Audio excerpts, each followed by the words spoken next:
میں ایک واقعہ آپ کو سناتا ہوں جو خود میرے ساتھ پیش آیا.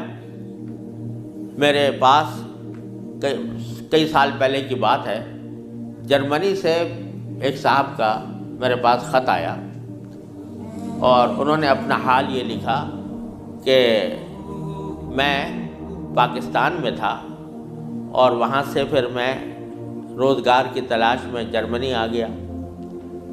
جرمنی جب آیا تھا تو اس وقت دین کا کوئی احساس میرے دل میں نہیں تھا، دین کی کوئی فکر میرے دل میں نہیں تھی.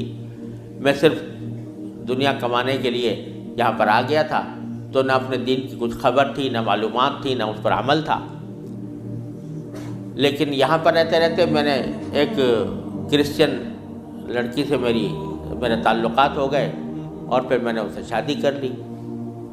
شادی کے بعد بھی کوئی دین کی طرف رغبت پیدا نہیں ہوئی، کوئی احساس پیدا نہیں ہوا. لیکن جب اولاد ہو گئی اور اولاد ذرا نشو و نما پانے لگی، ذرا سی وہ سمجھدار ہونے لگی، تو اس وقت میں نے دیکھا کہ میری کرسچن بیوی وہ اولاد کو کرسچینٹی پڑھا رہی ہے اور کرسچینٹی کی تعلیم دے رہی ہے. تو اس وقت میرے دل کا اندر کا سویا ہوا مسلمان جاگا کہ یہ میری اولاد ہے اور یہ کرسچن بننے جا رہی ہے، میری بیوی اس کو کرسچینٹی پڑھا رہی ہے.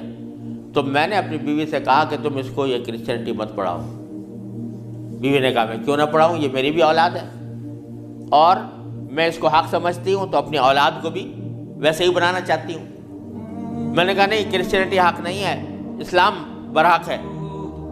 تو اس نے کہا مجھے ثابت کرو کہ کیوں برحق ہے اسلام اور کرسچینٹی میں کیا خرابی ہے.